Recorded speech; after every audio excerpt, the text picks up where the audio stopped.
শোনো বন্ধু, তুমি কি মনে করো তুমি তোমার স্ত্রীকে বা তোমার সঙ্গিনীকে পুরোপুরি চেনো? তুমি কি মনে করো এটা যে তোমার প্রিয় মানুষটাকে তুমি পুরোপুরি চেনো? তুমি হয়তো ভাবছো আমার তো 10 বছর, আমরা তো 10 বছর একসাথে আছি, কেউ বলবে আমরা তো 20 বছর একসাথে আছি, কেউ বলবে আমরা তো 5 বছর একসাথে আছি, ওর মনের খবর সব আমি জানি, সব আমি জানি। ভুল, একদম ভুল। একদম ভুল ভাবছো তুমি। চাণক্য নীতি থেকে শুরু করে আধুনিক সাইকোলজি, সব শাস্ত্রই বলে নারীর মনের গভীরে এমন কিছু কুঠুরি থাকে যেখানে সূর্যের আলো পৌঁছাতে পারে না। আজ আমি তোমাকে এমন দুটি গোপন কথা বলবো যা একজন নারী মরে গেলেও, হ্যাঁ, একজন নারী মরে গেলেও তার স্বামীকে সরাসরি মুখ ফুটে বলে না। না, না, না, এটা কোনো পরকীয়া বা প্রতারণার গল্প নয়। এগুলি হলো এমন কিছু আত্মত্যাগ আর মানসিক যাতনা যা তারা আজীবন বুকের ভেতরে পাথর করে চেপে রাখে, কিন্তু তার স্বামীকে একবারের জন্য বলে না। কিন্তু সেই দুটি কথা কোন দুটি কথা যা মেয়েরা তার স্বামীকে কোনো দিনই বলে না? তো আজকের এই ভিডিওটি স্রেফ কৌতূহল মেটানোর জন্য নয়। আজ আমি তোমাকে এমন কিছু হীরের চেয়েও দামি সত্যি কথা শোনাবো যা শোনার পর তুমি তোমার জীবন সঙ্গিনীকে নতুন চোখে দেখতে শুরু করবে। কারণ সারা জীবন ধরে চিনলেও একটা মানুষকে পুরোপুরি চেনা হয়ে ওঠে না। তাই তোমাকে আরও বেশি সতর্ক হতে হবে। তুমি যদি বলো যে আমার প্রিয় মানুষটাকে আমি 10 বছর ধরে চিনি, আমি সব চিনি, তাহলে তুমি ভুল ভাবছো। আজ আমি চাণক্য নীতির সেই স্ট্রৈক দর্শনের আলোকে নারী হৃদয়ের সেই নিঃশব্দ কান্নার কথা বলবো। তাই ভিডিওটি শেষ পর্যন্ত দেখো বন্ধু, কারণ আজ তুমি এমন কিছু শিখবে বা হয়তো তোমার সংসারটাকে ভাঙার হাত থেকে বাঁচিয়ে দেবে।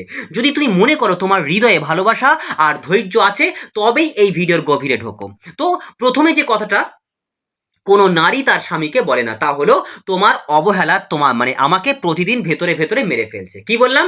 তোমার অবহেলা আমাকে প্রতিদিন ভেতরে ভেতরে মেরে ফেলছে। কেন সে বলে না?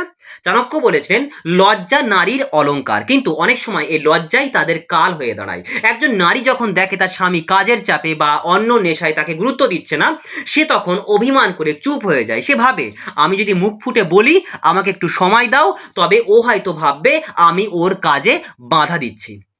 সাইকোলজি বলে নারীরা চায় তাদের না বলা কথাগুলো যেন তাদের প্রিয় মানুষটা বুঝে নেয়। বিশ্বাস করো বন্ধু, নারীরা চায় তাদের না বলা কথাগুলো যেন তাদের প্রিয় মানুষটা মানে তাদের স্বামী যেন বুঝে নেয়। তুমি যখন ঘরে ফেরো, ও হয়তো খুব সুন্দর করে সাজলো বা তোমার প্রিয় খাবারটা রান্না করলো, কিন্তু তুমি তুমি একটাও প্রশংসা করলে না। ও তখন হাসি মুখে খাবার বেড়ে দেয় ঠিকই, খাবার বেড়ে দেবে সামনে ঠিকই, কিন্তু ওর মনের ভেতরে তখন এক সমুদ্র হাহাকার জমবে। সে মরে গেলেও তোমাকে বলবে না, হ্যাঁ বন্ধু, মরে গেলেও বলবে না যে তোমার একটা ছোট প্রশংসার জন্য আমি সারাটা দিন অপেক্ষা করেছি। তাই বন্ধু, একটু স্ত্রীকে প্রশংসা করবে। এই না বলা কষ্টগুলোই না একসময় পাহাড় হয়ে জমে জমে আর সম্পর্কের সুতোটাকে ছিঁড়ে ফেলে। তুমি ভাবছো ও ভালো আছে কারণ ও প্রতিবাদ করছে না, কিন্তু মনে রেখো বন্ধু, স্টোইক দর্শন বলে নীরবতা সবসময় সম্মতি নয়। অনেক সময় নীরবতা মানে হলো চরম ক্লান্তি। ও ক্লান্ত হয়ে গেছে তোমার মন জয় করার চেষ্টা করতে করতে। তো দ্বিতীয়ত যে গোপন কথাটি তারা আজীবন লুকিয়ে রাখে তা হলো বিয়ের পর বা সম্পর্কের পর তারা যে একাকিত্ব আর অনিরাপত্তায় ভোগে সেটা কোনোদিন বলে না।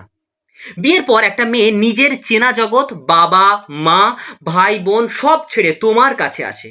ও মনে মনে চায় তুমি হবে ওর সব থেকে বড় আশ্রয়, কিন্তু যখন সে দেখে তুমি বা তোমার পরিবার তাকে কোনো কারণে ছোট করছো বা তাকে নিজের ঘর বলে মনে করতে দিচ্ছ না, সে তখন মানসিকভাবে ভেঙে পড়ে। চাণক্য নীতিতে বলা হয়েছে যে ঘরে নারীর সম্মান নেই সে ঘরে লক্ষ্মী বাস করে না। সে কখনোই তোমাকে বলবে না, কখনোই বলবে না আমি এই বাড়িতে নিজেকে খুব একা মনে করি, কোনো দিন বলবে না। সে হয়তো তোমার জন্য সব স্যাক্রিফাইস করবে, তোমার বাবা মা মানে মা বাবার সেবা করবে, কিন্তু মনের কোণে এই ভয়টা সব সময় বয়ে বেড়াবে যে আমি যদি কোনোদিন ভুল করি তবে কি তুমি আমার পাশে দাঁড়াবে, নাকি তুমিও অন্যদের মতো আমাকে পর করে দেবে। মার্কাস অ্যারেলিয়াস বলেছিলেন মানুষের সব থেকে বড় যন্ত্রণা হলো তার একাকিত্ব। সে তার ফেলে আসা দিনগুলোর কথা ভেবে কাঁদে, কিন্তু তোমাকে বুঝতে দেয় না। সে ভাবে যদি সে এগুলো বলে তবে তুমি হয়তো বিরক্ত হবে বা ভাববে সে তোমার পরিবারকে ভালোবাসে না। এই ভুল বোঝার ভয় তাকে সারা জীবন তিলে তিলে শেষ করে দেয়। শোনো বন্ধু, আজকের এই কথাগুলো আমি তোমাকে কোনো রহস্যের গল্প মতো শোনাতে আসিনি। আমি চাইছি তুমি আজ রাতে বাড়ি ফিরে তোমার স্ত্রীর চোখের দিকে একবার তাকাও। একটা বার তাকাও বন্ধু, একবার তাকাও, দেখো তো সেই চোখের কোণে কোনো না কোনো না বলা গল্প জমে আছে কিনা। কষ্ট তোমাকে ভাঙতে আসেনি বন্ধু, তোমাকে গড়তে এসেছে। আজ থেকে নিজের ইগো বা অহংকার সরিয়ে রাখো। চাণক্য বলেছিলেন সুখী সংসার সেই যেখানে স্বামী আর স্ত্রীর মধ্যে কোনো গোপন দেওয়াল থাকে না, তাই না? সুখী সংসার সেই যেখানে স্বামী স্ত্রীর মধ্যে কোনো গোপন দেওয়াল থাকে না। তাই তোমাদের মধ্যে কোনো গোপন দেওয়াল রাখো না। তুমি যদি তাকে একটু আগলে রাখো, একটু কদর করো, সম্মান করো, তবে সে নিজের জীবন দিয়ে তোমার সংসারটাকে আগলে রাখবে বন্ধু। নিজের জীবন দিয়ে নিজের সংসারটাকে আগলে রাখবে। তাই আজকের পর থেকে তোমার জীবন সঙ্গিনীকে শুধু তোমার স্ত্রী হিসেবে নয়, একজন মানুষ হিসেবে সম্মান করো। তাকে কথা বলার সুযোগ দাও, তাকে বুঝতে দাও যে তুমি আছো। তুমি যখন তার না বলা কথাগুলো বুঝে নেবে, তখনই তুমি প্রকৃত মানুষ হিসেবে সফল হবে। যদি আজকের এই মূল্যবান কথাগুলো তোমার হৃদয় স্পর্শ করে থাকে, যদি মনে হয় আজ তুমি নতুন কিছু শিখলে, তবে কমেন্টে লিখে যাও বন্ধু, আজ থেকে আমি আজ থেকে আমার প্রিয় মানুষকে সম্মান করব। কি লিখবে কমেন্টে? আমি আজ থেকে আমার প্রিয় মানুষকে বা আমার স্ত্রীকে সম্মান করব। তোমার এই একটা সিদ্ধান্ত একটা সংসারকে স্বর্গের মতো সুন্দর করে দিতে পারে। ভিডিওটি সেই সব পুরুষদের সাথে, সেই সব পুরুষ বন্ধুদের সাথে শেয়ার করো যারা আজও অন্ধের মতো জীবন কাটাচ্ছে।